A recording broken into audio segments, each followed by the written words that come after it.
40, 28. Isaías 40, 28. Inicia así con una pregunta. ¿No has sabido, no has oído que Dios eterno es Jehová, el cual creó los confines de la tierra? No desfallece, ni se fatiga con cansancio, y su entendimiento no hay quien lo alcance. Él da fuerza al cansado y multiplica las fuerzas al que no tiene ninguna. Los muchachos se fastigan y se cansan, los jóvenes flaquean y caen. Conmigo, el 31. Pero los que esperan en Jehová tendrán nuevas fuerzas, levantarán alas como las águilas, correrán y no se cansarán, caminarán y no se fatigarán. Digan amén. Amén. Amén. Amén. Bien, Dios en Cristo nos da consuelo y esperanza. Ese es el título de la predicación. Dios en Cristo nos da consuelo y esperanza. ¿Qué es consuelo? El consuelo es un descanso, es un alivio. Es un alivio de una pena, de una molestia o de una fatiga que aflige o que oprime el ánimo. Es algo emocional y es algo espiritual también, porque las emociones están ligadas al espiritual, son parte de lo espiritual. Entonces, cuando tenemos consuelo, tenemos descanso, hay un descanso, hay un alivio, hay algo que nace dentro de nosotros que muchas veces no entendemos, pero eso es lo que es consuelo. Bien, ahora bien, la esperanza es un estado de ánimo que también está ligado a lo emocional. Ahora, ¿qué hace ese estado de ánimo que está ligado a lo emocional? Que nos presenta que las cosas son posibles, que esperamos algo que es posible. Entonces eso es la esperanza, que yo estoy esperando algo y eso hace que lo que yo estoy esperando, yo tengo una esperanza de que es posible de que esto suceda. Ahora bien, la esperanza se puede descifrar en una persona o en una cosa. Es decir, que de acuerdo en quien yo ponga la esperanza es que va a ser determinante en mi vida. ¿Por qué? Porque cuando yo pongo la esperanza en algo verdadero, entonces mi esperanza es verdadera. Ahora bien, si yo pongo la esperanza en algo falso, entonces mi esperanza es falsa. Entonces, por eso es necesario poner la esperanza en lo que Dios ha dicho en su palabra, lo que Dios ha revelado en su palabra. Es necesario poner esa esperanza. Entonces, ¿qué sucede? Yo puedo tener una situación difícil en el día de hoy. Ahora bien, yo necesito que esa situación de mi vida cambie. Entonces, para que mi vida cambie, yo tengo que tener esperanza de que mi vida puede cambiar. Ahora bien, pero va a determinar en quién es esa esperanza. Entonces, mi vida quiere un cambio, pero entonces yo tengo esperanza en la palabra de Dios, pero también interviene mi actitud ante la situación. Amén. Mi actitud ante la situación es determinante. Es determinante para que lo que Dios ha dicho se cumpla en mi vida. Yo puedo tomar una actitud pasiva o una actitud activa. Yo puedo dedicarme a quejarme por todo lo que estoy viviendo y a pelear contra Dios, lo que hizo el pueblo de Israel. Por eso nunca entendieron el proceso de Dios. Nunca entendieron que Dios lo estaba llamando de la esclavitud a la libertad. Y en medio del desierto, ¿qué hicieron? Comenzaron a quejarse. Desde que salieron fue quejándose. Estábamos mejor en Egipto. Teníamos allá buena comida. Teníamos muchísimas cosas. Y aquí estamos en el desierto. Pero ellos no entendían que en el desierto ellos iban a algo mejor. Iban a la tierra prometida. Y aunque en Egipto tenían comida, pero comían como esclavos. Era comida de esclavos. Entonces, eso sucede con nosotros. O puede ser que tomemos una actitud de excusa, de que yo estoy en esta situación y todo el mundo es culpable de que yo estoy en esta situación menos yo.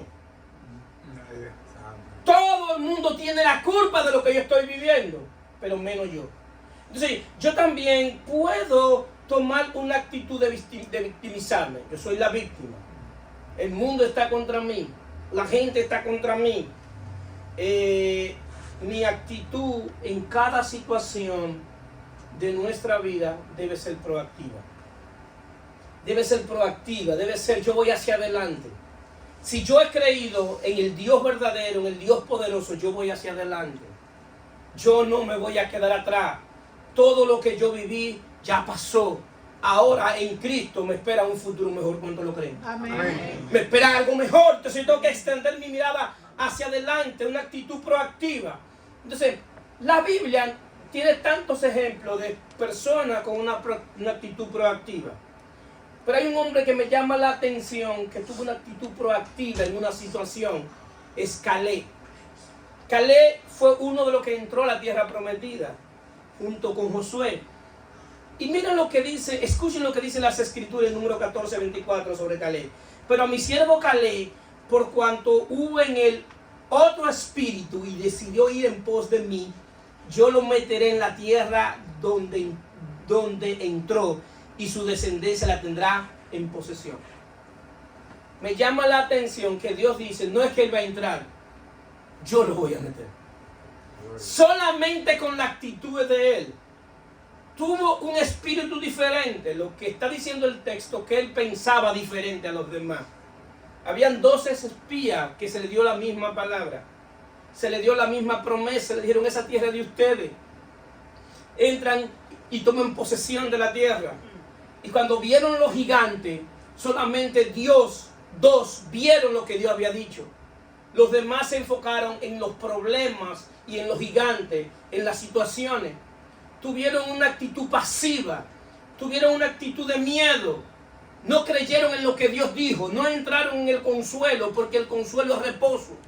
Cuando tú reposas en lo que Dios ha dicho, eso te da consuelo, eso te da esperanza, porque no fue cualquier persona que lo dijo, fue el creador del cielo y de la tierra.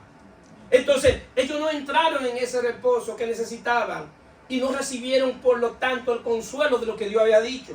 Y por lo tanto, no tenían esperanza de vencer a esos gigantes.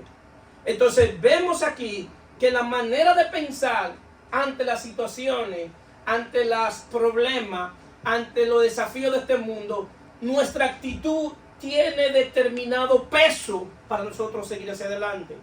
Podemos decidir tirarnos a morir en la cama a que llegue el día y decir, ya yo no quiero vivir, porque esta situación yo no la aguanto, porque humanamente no tengo fuerza. Y es verdad, humanamente nadie tiene fuerza para prepararse a los embastes del mundo, a las situaciones que pasamos. Nadie humanamente puede sacar de abajo y decir, yo voy a seguir hacia adelante, porque son tantas las cosas y los ataques que recibimos en esos momentos que verdaderamente quedamos desfallecidos.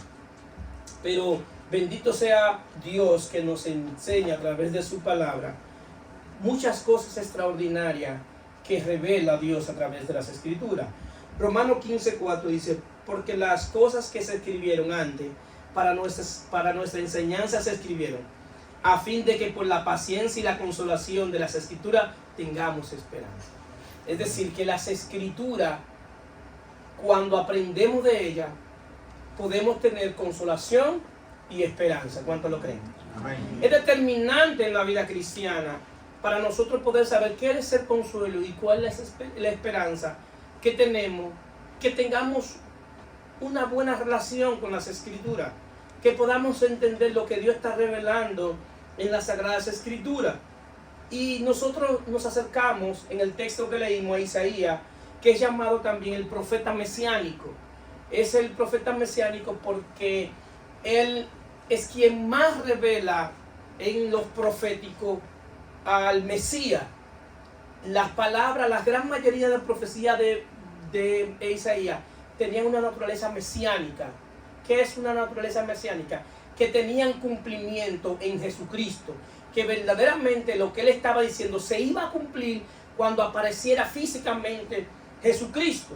Entonces, Isaías del capítulo 1 al 39, lo que profetiza es juicio y advertencia al pueblo de Israel. Él les profetizó mucho juicio y advertencia, y le profetizó el cautiverio que iban a vivir por Nabucodonosor. Profetizó también que Dios lo iba a libertar a través de Esdras y Nehemías. Esdras, un maestro de la palabra, y Nehemías, que simboliza, o su nombre significa consolador, es tipo, sombra y figura del Espíritu Santo. Entonces, en ese contexto es que se desarrolla el libro de Isaías. Pero a partir de Isaías 40 hasta el 66, las profecías de Isaías son de consuelo y esperanza. Es decir, después que Dios te da el juicio y la advertencia, Dios no te deja tirado en el suelo. Dios te da una profecía para consolarte y para darte esperanza. El objetivo de Dios en su naturaleza no es que nosotros, Él darnos una palabra y humillarnos y que nos dejarnos en el piso. El Dios que nosotros le servimos es capaz de darte una palabra dura, pero al mismo tiempo es capaz de, en medio de esa palabra, levantarte para que sigas adelante. Ese es el Dios que nosotros le servimos. Entonces, Isaías anuncia la liberación de Israel del exilio de Babilonia, dejando entender la grandeza de quién es Dios. Antes de que Nabucodonosor tomara el pueblo, ya Dios estaba advirtiendo lo que vendría a pasar. Pero me llama la atención que lo que Él quiere hacerle entender, que el pueblo tenía que tener dos condiciones. Primero, conocer la grandeza de su Dios y también ser libre. La pregunta que yo quiero someter a consideración: ¿tú conoces la grandeza del Dios que tú le sirves? Tú conoces, tú sabes el Dios verdadero que tú le estás sirviendo, su poder, quién es Él. Es decir, no tiene límite, Dios no tiene límite. Su poder llega de los confines de la tierra, tiene poder sobre todo, no hay nada que se escape de su poder. Es decir, y la intención de Dios es que el que crea en Él y en su Hijo, confíe en Él y entre en ese reposo, entre en ese consuelo. Entonces, ¿qué pasa? Como dije anteriormente, las profecías de Isaías tienen cumplimiento en Cristo, verdaderamente se cumplen cuando aparece Jesucristo. Porque si nosotros nos damos cuenta, Juan 8:36 dice: así que si el Hijo libertare, seré verdaderamente libre. Entonces Isaías profetizó de la libertad que iban a tener el pueblo cuando fueran libertados después de cautiverio. Bueno, verdaderamente antes de nosotros estar en Cristo, nosotros estábamos en cautiverio. Estábamos en cautiverio del pecado. Estábamos en cautiverio de nuestros pensamientos. Estábamos en la esclavitud. Es decir, no podíamos hacer lo que queríamos y terminábamos haciendo el mal que no queríamos. ¿Por qué? Porque éramos esclavos del pecado. Por eso Isaías profetiza y dice que si tus pecados fueran como rojo como el carmesí, vendría a ser como blanca lana. Es decir, que hay una promesa para aquellos que están en condición de esclavitud. Es decir, que Dios iba a perdonar todos nuestros pecados y lo iba a tirar al fondo del mar. Entonces eso nos iba a dar libertad.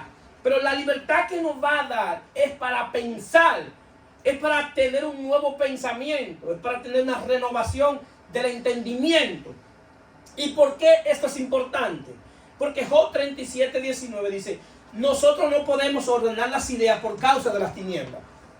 Si cuando estamos en tinieblas no podemos organizar las ideas, no podemos pensar, no podemos advertir la situación, los riesgos, no podemos poder ver las situaciones que pueden vivir. Es decir, con mi práctica, ¿qué yo puedo lograr? ¿A dónde esto me va a llevar?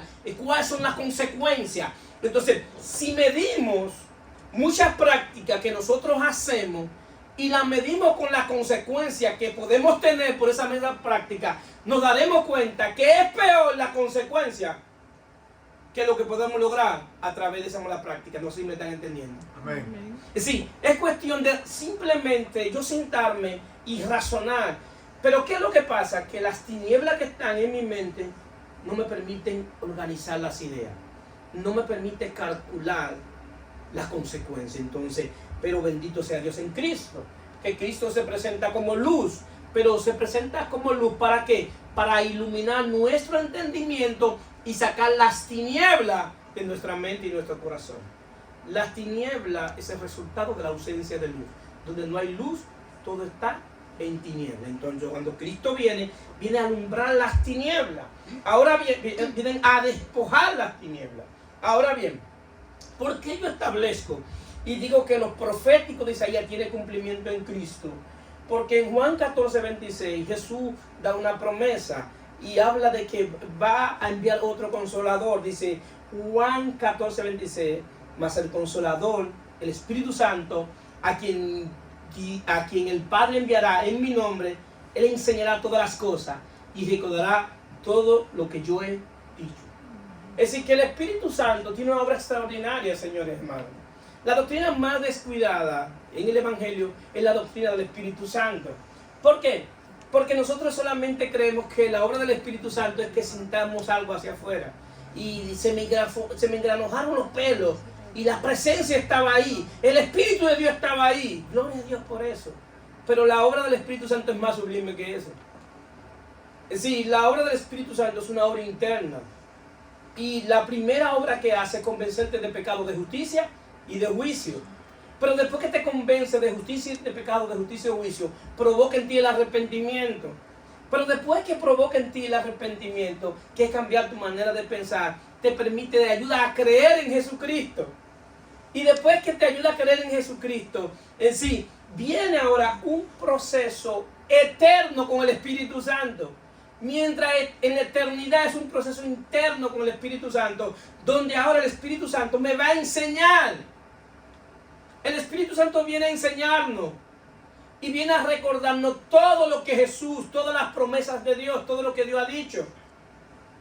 Y en Juan 15:26 dice de esta manera: pero cuando venga el Consolador, a quien yo enviará del Padre, el Espíritu de verdad, es decir, que también me va a guiar a la verdad. El Espíritu Santo debe guiarnos a la verdad, porque toda nuestra vida hemos vivido en mentira. Entonces el Espíritu Santo debe guiarnos a la verdad, y esa verdad es Cristo. El trabajo de él es guiarnos a Cristo.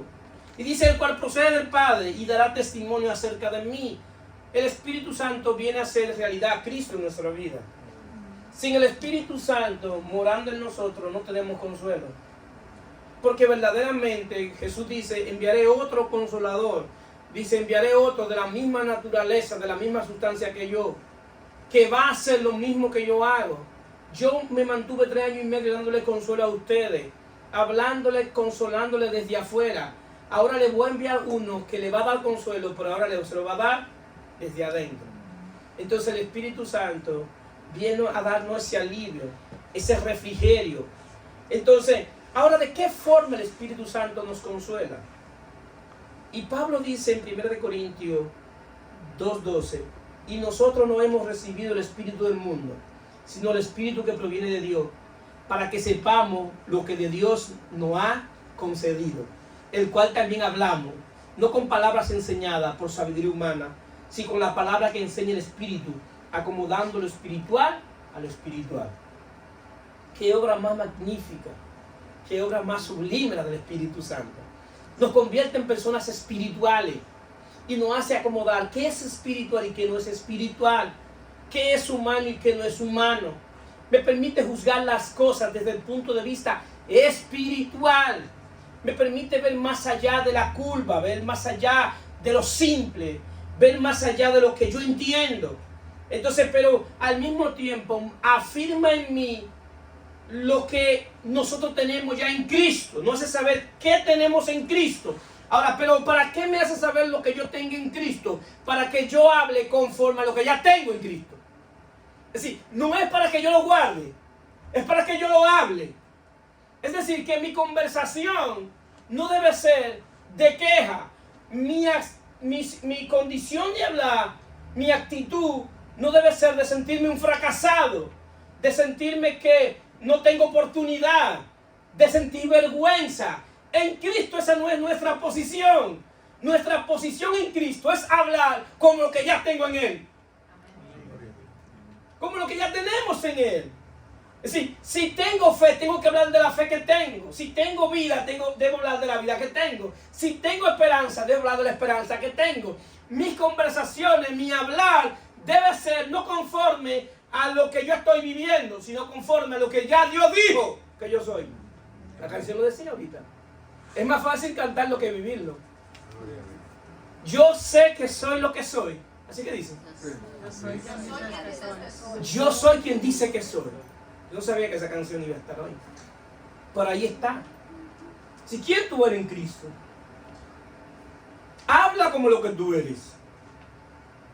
Pero pastor, la situación está difícil. Pero es que tú no eres lo que tú eres en Cristo por tu situación. Tú eres lo que eres en Cristo por lo que ella dijo cuando están aquí.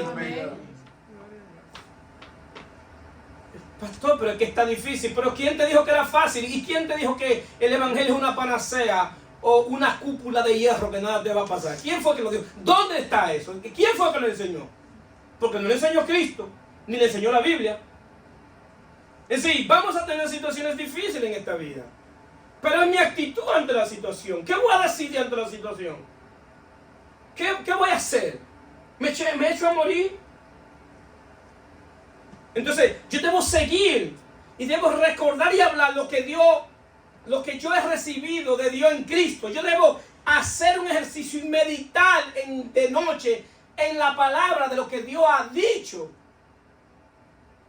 Si Josué meditaba de día y de noche, que en la ley de Dios. Ahora, ¿qué yo debo meditar de día y de noche? En lo que Dios ha dicho ya en Cristo Jesús. Lo que Él ha dicho de mí. ¿Qué dijo Él? Que soy perdonado. ¿Qué dijo? Que soy libre. ¿Qué dijo? Que soy bendecido. ¿Qué dijo? Que soy luz. ¿Qué dijo? Que soy prosperado. ¿Qué más ha dicho? ¿Qué más ha dicho? Ha dicho que el bien y la misericordia me van a perseguir todos los días de mi vida. Todos los días de mi vida tiene que perseguirnos el bien y la misericordia. Simple por el hecho de estar en Cristo. Entonces cuando yo recuerdo y hablo lo que Dios ha dicho de mí en Cristo Jesús, eso nos da nueva fuerza, nos da esperanza. Es decir, es un ejercicio. Esto me hace que yo me levante nuevamente. Yo no hablo de mis experiencias, pero un día yo estaba devastado por la situación que yo tenía. Y yo entro en un éxtasis. Y en el éxtasis me pusieron un radio de ese tamaño grandísimo. Y desde ese radio salió la prédica más poderosa que yo he escuchado. Dios mismo me predicó. Cuando yo me levanté con una fuerza tremenda de ahí. Y nunca más he volvido a caer en esa situación de estar desesperado. Es decir, esa es la clase de Dios que nosotros servimos. Que es capaz de permitir un éxtasis y Él mismo predicarme por medio de su Espíritu. Entonces, ¿vamos a tener momentos difíciles? Claro que sí. ¿Vamos a poder decaer? Claro que sí. Porque la Biblia habla de hombres de Dios que hicieron grandes hazañas, que hicieron grandes cosas para Dios, como Elías. Elías venció a los profetas de Baal, hizo descender fuego del cielo. Elías, un buen dominicano, acabó con todo ahí. Acabó con todo. Y en un momento Elías sale y tiene miedo. Entra en una crisis. Y al punto que se quiere echar a morir. ¿Y cómo es posible que después de esa guerra que tú ganaste, de esa situación que tú ganaste, tú te quieras morir, echar a morir, Elías? ¿Qué te está pasando? Pero lo que tú viviste para tú estar haciendo fiestas por todos lados y poniéndolo en Facebook y hablándole y poniéndolo en subiéndolo a YouTube. Y en vez de hacer todo eso, tú estás deprimido, que te quieres morir, que no quieres seguir. Al punto que tiene que hacer que Dios envíe un ángel para hablar contigo. Pero tú eres tan guapo, Elías. Te burlaste de ellos. Y ahora tú estás debajo de un enebro que te quiere morir. Entonces, en 1 Reyes 19:6, entonces él miró y aquí a su cabeza una torta cocida sobre las ascuas y una vasija de agua, y comió y bebió y volvió a dormirse. El hombre no quería vivir, estaba deprimido. Y volviendo el ángel de Jehová, tuvo que volver el ángel por segunda vez. Estaba en una crisis profunda. El ángel tuvo que volver y volvió el ángel de Jehová la segunda vez, lo tocó diciendo: levántate y come porque largo camino te resta. Se levantó pues y comió y bebió, y fortalecido con aquella comida caminó 40 días y 40 noches hasta Horeb, el monte de Dios. Dios le dio una comida espiritual. La comida que le dio no fue física, fue espiritual. Le dio la palabra de Dios. Es decir, hay una situación que va entre las manos, el cansancio humano con el cansancio espiritual. El que ha tenido batallas espirituales, luchas espirituales en la noche en términos espirituales, sabe que en la mañana tú terminas tan cansado como si hubiese trabajado. Entonces viene un cansancio tanto espiritual como físico, porque lo físico depende de lo espiritual. Entonces, ¿qué sucede? Elías, la batalla fue tan fuerte que se cansó en términos humanos. Se cansó en términos humanos, pero viene entonces Dios que no lo desampara. Dios que tiene cuidado de sus hijos, que tiene cuidado de a quien Él ha elegido, no lo deja tirado, no lo deja tendido. Es decir, en el momento que si tú te ves hoy como Elías, tú tienes que saber y tienes que entender que Dios no te ha desamparado. Dios no te ha desamparado. Es decir, Dios ha provisto su palabra. ¿Para qué? Para que tú recobres nueva fuerza. ¿Cuánto dicen amén? Amén? Su palabra está escrita para que tú tengas fuerza. Y ese evento con Elías es una prefiguración de Cristo. Es decir, él comió una especie de pan y también bebió agua. Si el pan y el agua lo fortaleció en términos espiritual, pero estar fuerte en términos espiritual tuvo fuerza en términos humanos. Es decir, que en lo humano, lo espiritual puede darme fuerza. Amén. En lo humano, mi estado de ánimo es lo que va a determinar los pasos que yo voy a dar. Amén. En mi estado de ánimo puede quedarme ahí, echarme a morir, o ponerme de pie y mirar hacia adelante. Mirar hacia adelante y recordar las promesas que Dios ha hecho de mí en Cristo. Entonces, como esto es una prefiguración de Cristo, Jesús dice en Juan 6:35, Jesús le dijo: yo soy el pan de vida, el que a mí viene nunca más tendrá hambre, y el que en mí cree no tendrá sed jamás. Elías comió a Cristo. Comió a Cristo. Si comió el pan de vida, Jesús se presenta de una forma en que se puede comer. Porque Jesús es el verbo, es la palabra. Es decir, que cuando yo me como la palabra, me sabe a miel esa palabra. Es decir, cuando yo leo las escrituras y la hago vida en mí, es decir, esto va a hacer que me dé una fuerza espiritual. Voy a estar fortalecido. Pero voy a estar fortalecido para las batallas que vienen adelante, para las situaciones que vienen adelante. El asunto que él comió para elevarse, porque él va al monte Oreb. ¿Por qué? Porque ellos tenían la costumbre que para buscar a Dios tenían que ir a un monte. Porque mientras más alto es el monte, más cerca de Dios estaban. Entonces, ¿qué sucede?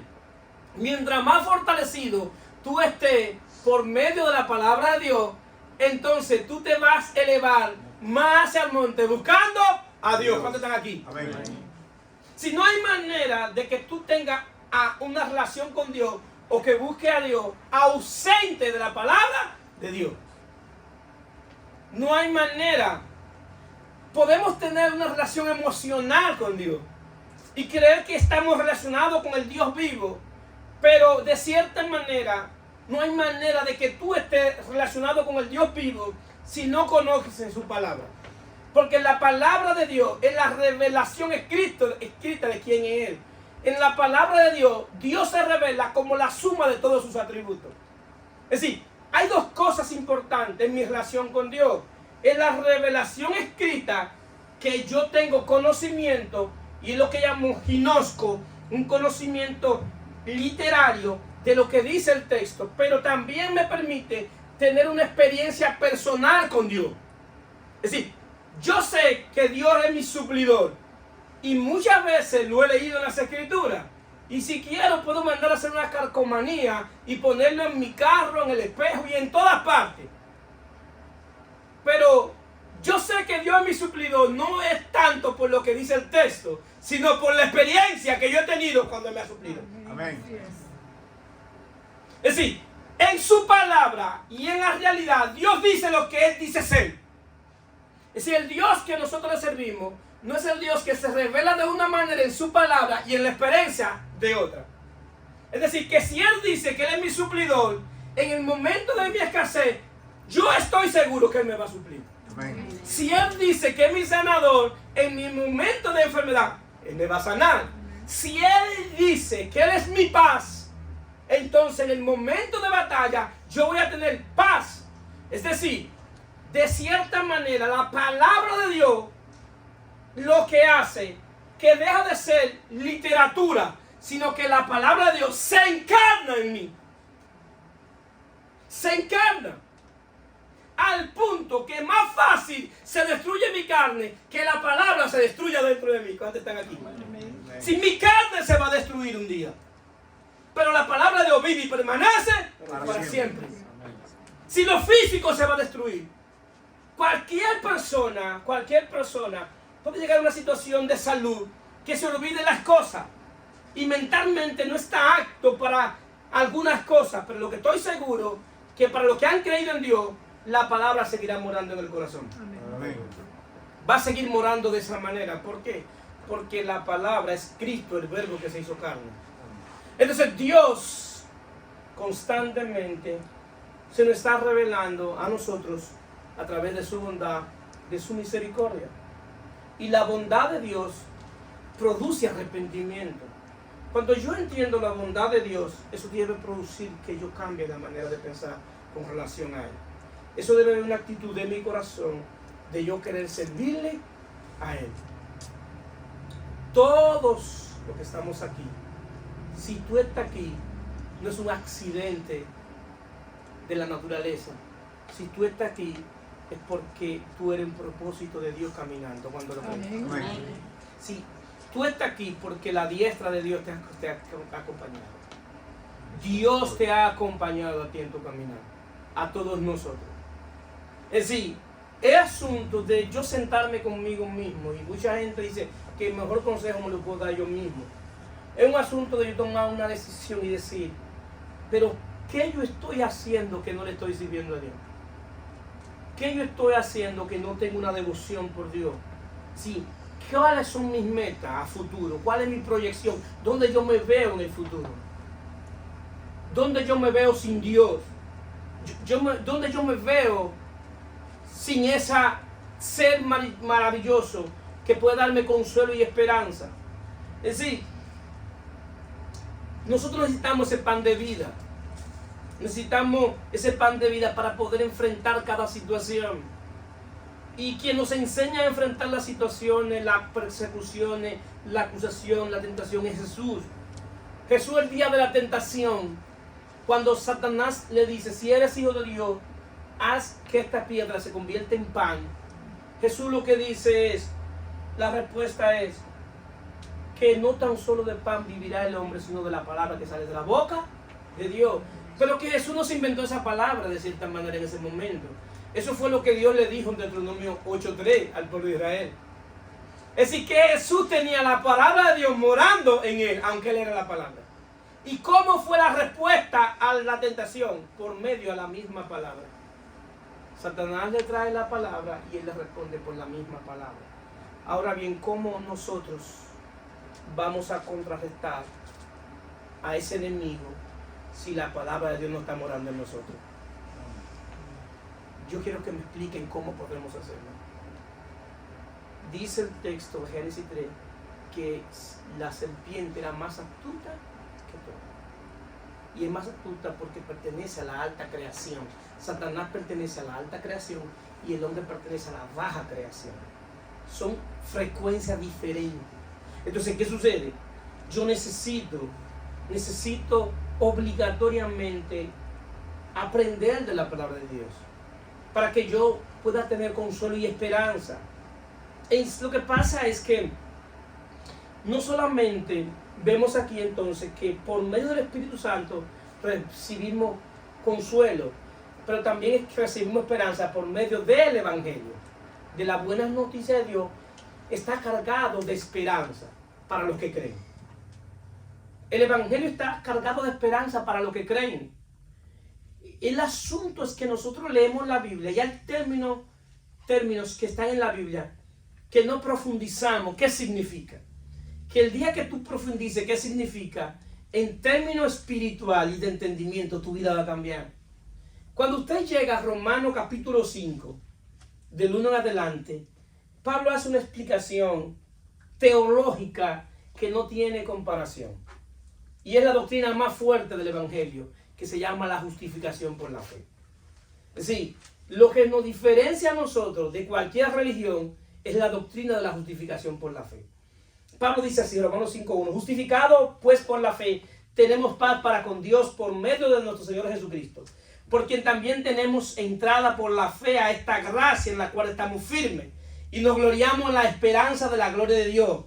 Y no solo esto, sino que también nos gloriamos en las tribulaciones, sabiendo que las tribulaciones producen paciencia, y la paciencia prueba, y la prueba esperanza, y la esperanza no avergüenza, porque el amor de Dios ha sido derramado en vuestros corazones por el Espíritu Santo que nos fue dado.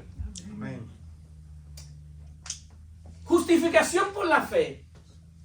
Es que estábamos en una corte, y le voy a poner este escenario. Yo estaba en una corte, y allá el juez tiene todo mi expediente, con todos mis delitos.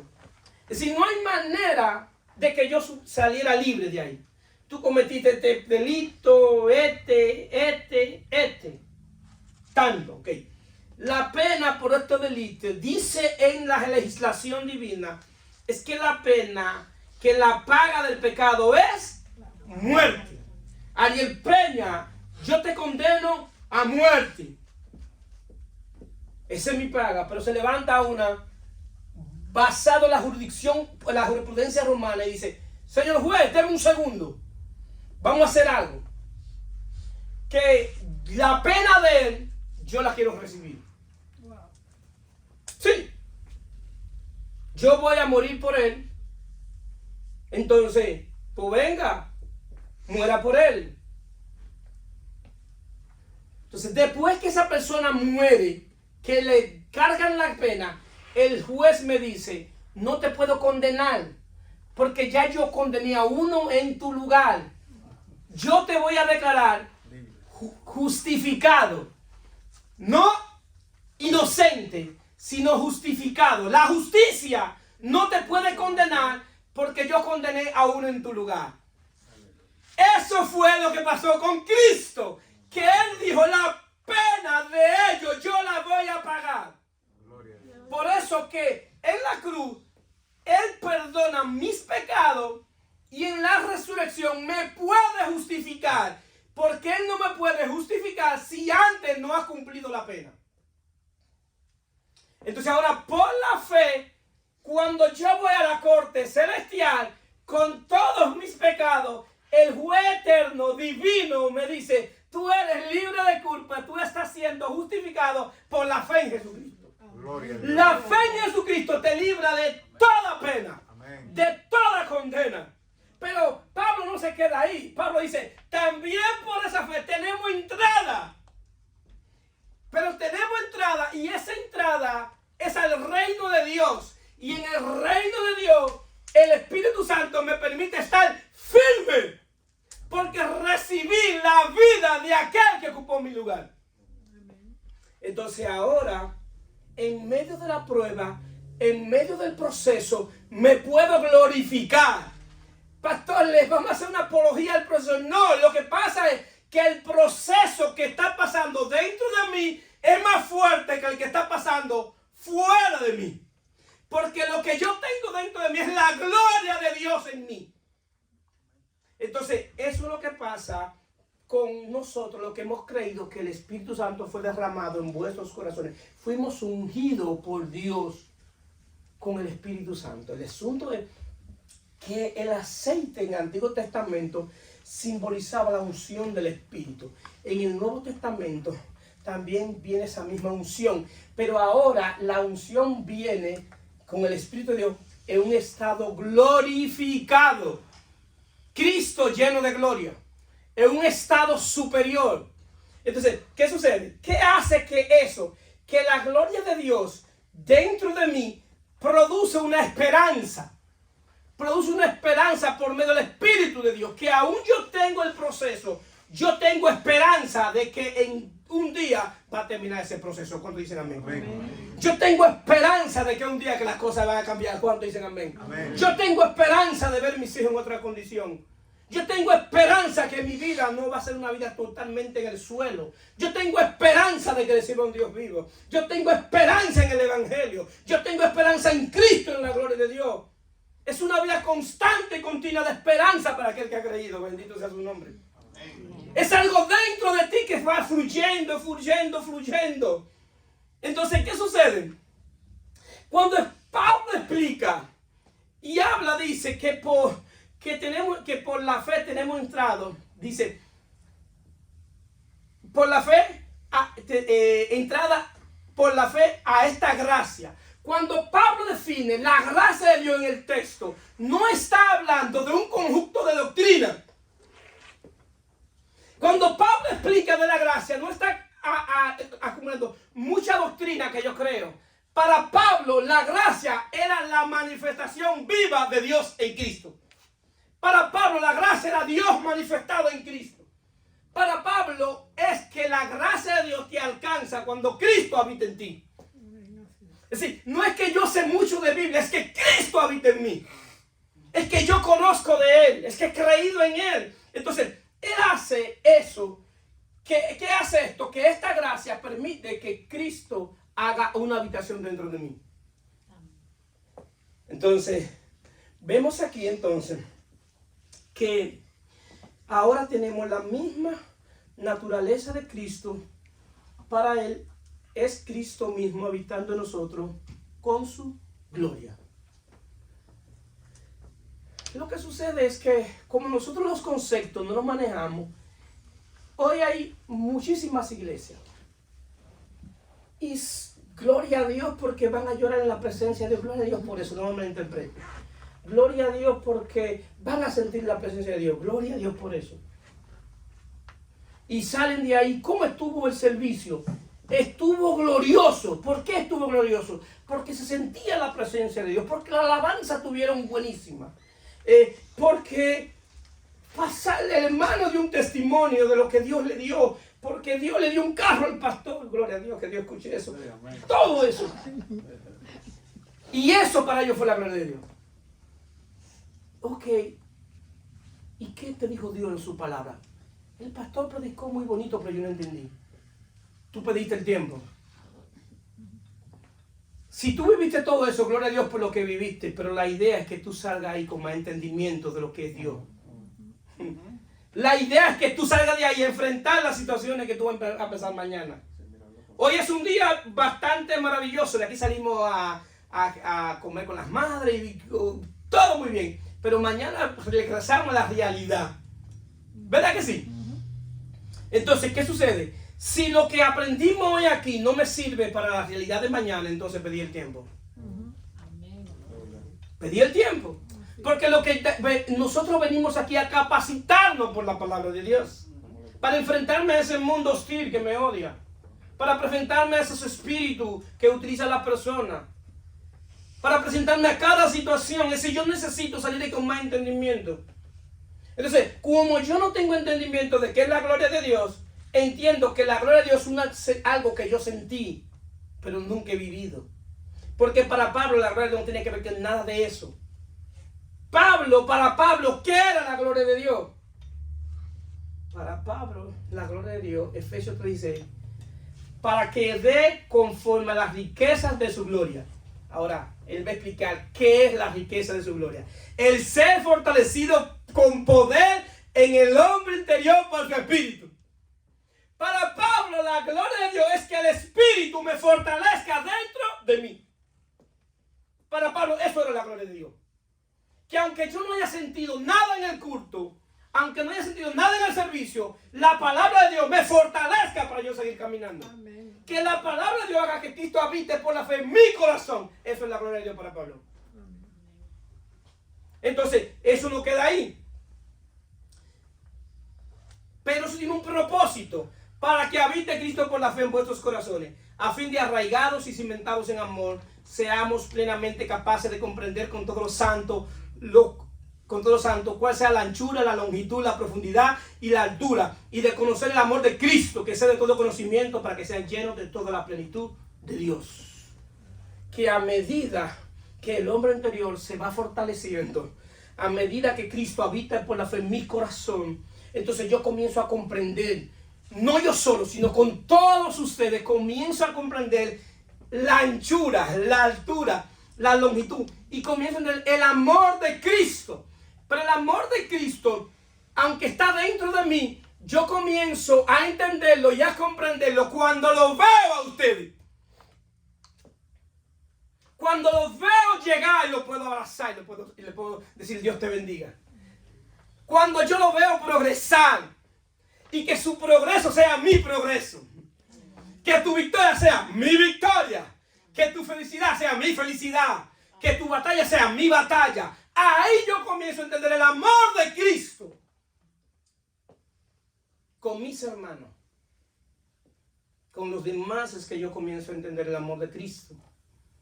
Sí, entonces eso es de todo conocimiento. Y ese amor no es que porque dice la Biblia Dios es amor. Y lo es. Ese amor es porque yo he experimentado el amor de Dios cuando lo veo a ustedes. Porque cuando lo veo a ustedes veo a alguien que tiene la imagen de Dios. Veo a alguien que tiene la imagen de Cristo. Y cuando veo la imagen de Cristo en cada uno de ustedes, entonces eso produce un amor experimental y comienzo a amarlo experimentalmente.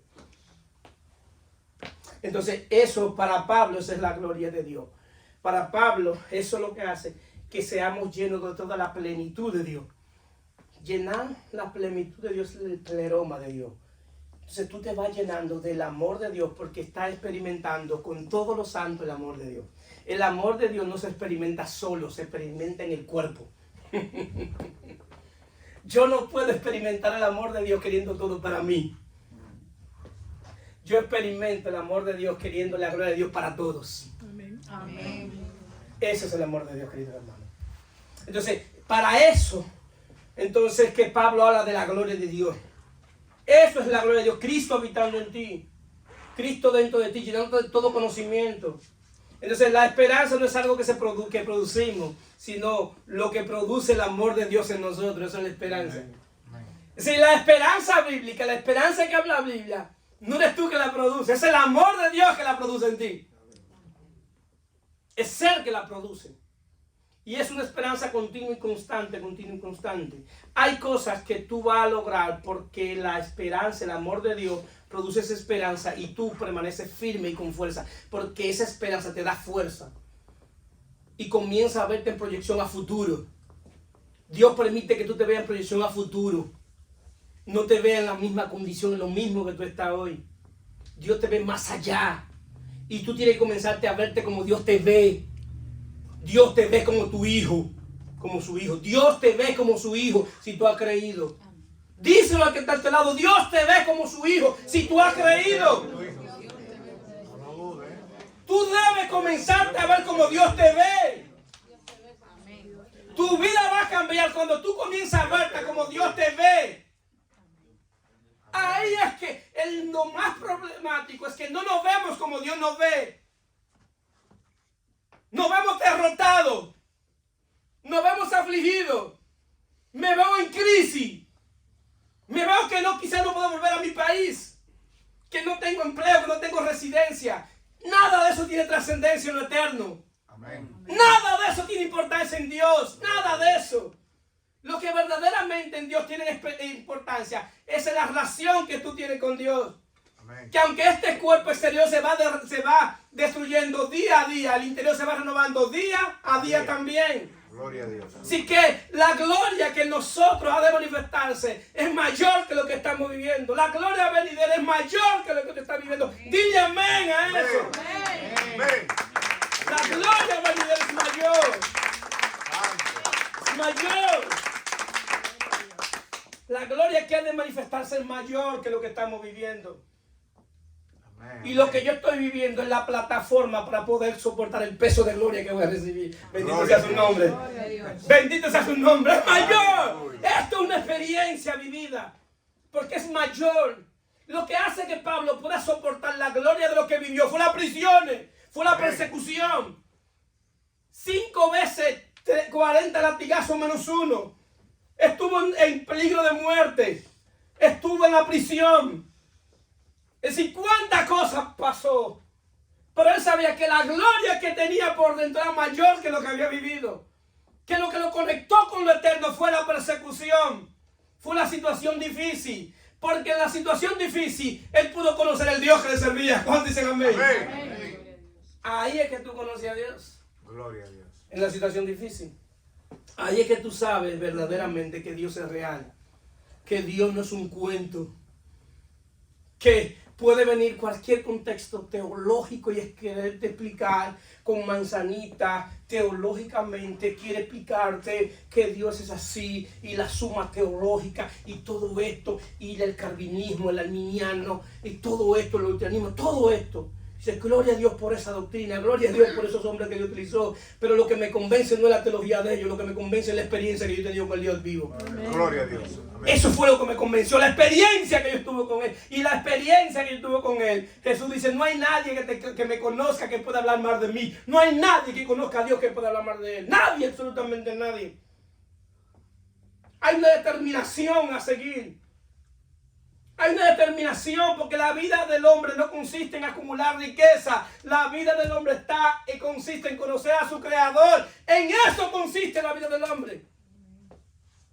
Gloria es el que me conoce, dice Dios. Que no se gloríe el sabio en su sabiduría, ni el rico en su riqueza, sino gloríate en que me conoces y me entiende. ¿Qué privilegio más grande puede tener usted, hermano? Que cualquier situación que usted tenga, usted le ora al Señor y el Señor le da la respuesta. ¿Eso no te hace sentir bien? Que Dios se tome un tiempo para hablar contigo. Tú le dices eso al que no conoce a Dios. Oye, todo está resuelto. El Señor me respondió. ¿Se volvió loco? Sí. ¿Se volvió loco? Cuando me dieron la noticia del olivo, yo comencé a orar inmediatamente. Gloria a Dios. Me acosté a dormir. El Señor me dio un código. Me presentó un play y al lado del play un corazón. Santo. Y el corazón se había llenado de agua y le había llevado el verdor de una hierba que tenía y se había llevado el verdor. Y vino entonces otra agua del otro lado y le devolvió la hierba. Santo Dios. ¿Por qué cuando yo me levanté con el cabello, él va a estar bien? Amén. Y con todo el que hablé, él tenía esto, pero él va a estar bien. Amén. Porque ya la información se me va del cielo. Gloria a Dios. ¿Cuánto cuesta eso? ¿Quién puede comprar eso? Ni vi que. ¿Quién puede comprar eso? ¿Qué millonario puede comprar eso? Gloria a Dios. Tener una conexión con el Eterno, que el Dios se toma para todo, para hablar contigo y darte una respuesta a algo que tú estás viviendo. Amén. Eso no tiene precio, queridos hermanos. Amén. Es decir, en eso consiste la vida del hombre, en poderse relacionar con su Creador, queridos hermanos. Entonces, ¿qué sucede? Para finalizar, en el 3 dice, los muchachos se fatigan y se cansan, los jóvenes flaquean y caen, pero los que esperan en Jehová tendrán nuevas fuerzas, levantarán alas como las águilas, correrán y no se cansarán, caminarán y no se fatigarán. Toda esta promesa es para los que esperan en Jehová. Amén. Es decir, esta promesa que da el profeta es para los que esperan en Jehová. Amén. Es decir, no es abierta. No. Es para todo aquel que crea y espere en Jehová. Si esa promesa es tuya, si tú esperas, el asunto es que en el contexto que él dio, era que ellos tenían que esperar a quien, al Mesías. Pero ya el Mesías vino. Ya el Mesías vino. Es decir, que ahora lo que yo necesito, más que firmeza, es creer, más que esperar, lo que yo necesito es creer en lo que ella hizo. Amén. En lo que ella hizo a mi favor. Entonces, ¿qué sucede? Entonces ahora yo necesito creer, porque cuando yo crea en lo que él hizo a mi favor, tendré nuevas fuerzas. Amén. Y es fuerza espiritual. Es fuerza nueva. Pero hoy yo tengo fuerza, pero cuando yo me conecte a lo que ya yo he recibido en Cristo, voy a tener más fuerza. Pero el martes yo tengo situaciones, pero me conecto a lo que Dios ha hecho en Cristo y tengo más fuerza. Al punto que la semana completa yo estaré aquí con más fuerza que hoy. ¿Cuánto están aquí? Gloria a Dios. Con más fuerza que hoy. Porque como me conecté a lo que ya Dios hizo en Cristo. Ahora bien, Él nos compara con el águila. Nos compara con el águila. ¿Qué es la característica del águila? Del águila? La vista. Tiene una vista que es la mejor vista. Ahí está el hermano Carlos que sabe de eso.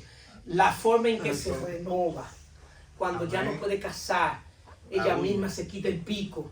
Antes de quitarse el pico, se quita las alas, se quita la garra, sube a las alturas.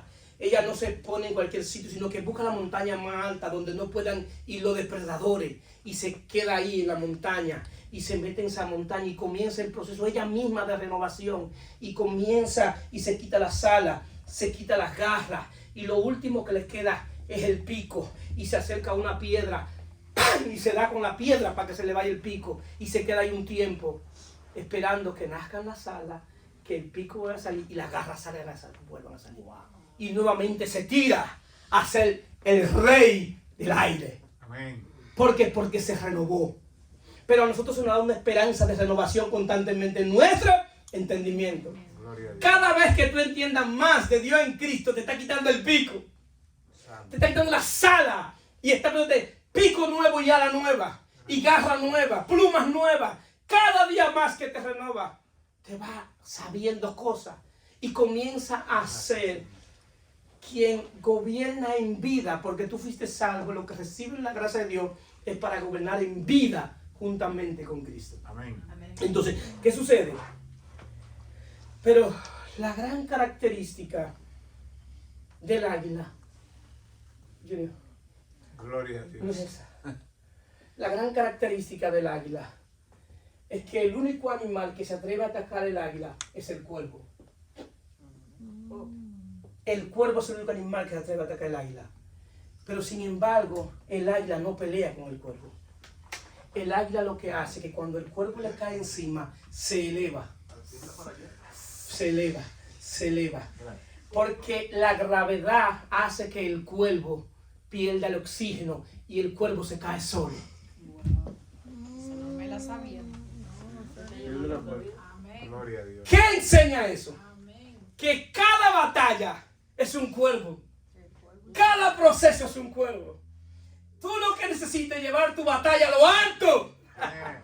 A lo alto, elevarte como unas águilas. Y llevar tu batalla a lo alto. A donde está Cristo sentado a la diestra de Dios. Ahí es que tú tienes que llevar tu batalla, tu proceso. Elevarte como las águilas. Llévalo allá tu proceso. Lleva tu proceso allá. Gracias. Que por oxígeno solo se va a caer. Cuando no aguante la presión, el proceso tendrá que caerse solo. No tendrás que moverte. Date cuenta que el águila no se vira. El águila no se tambalea. Dice, mi respuesta no está aquí. Mi respuesta está en la cima. Entonces la palabra dice en Efesios 2:7, y juntamente con él nos resucitó y asimismo nos hizo sentar en lugares celestiales juntamente con Cristo. Tú debes aprender cada proceso, cada batalla, verlo desde lo alto. Amén. Hasta que no aprenda a ver los procesos desde lo alto, va a estar peleando con los cuervos.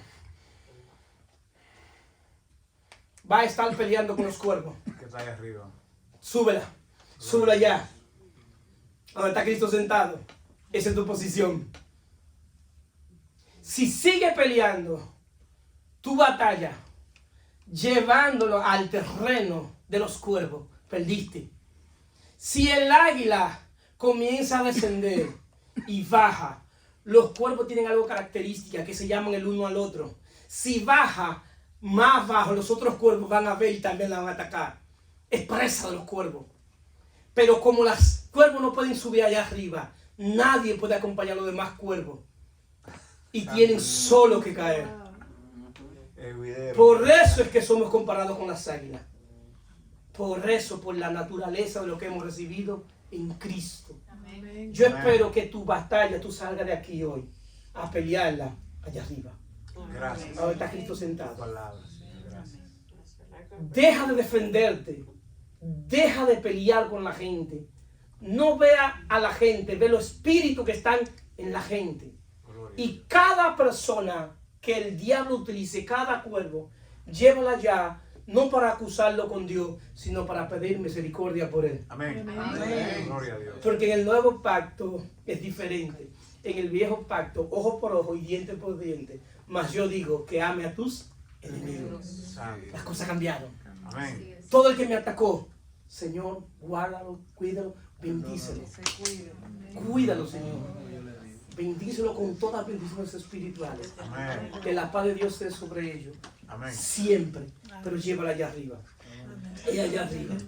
Porque allá arriba es que tú peleas. Donde está Cristo sentado. En lo alto. A la diestra de Dios. Te puedes poner de pie.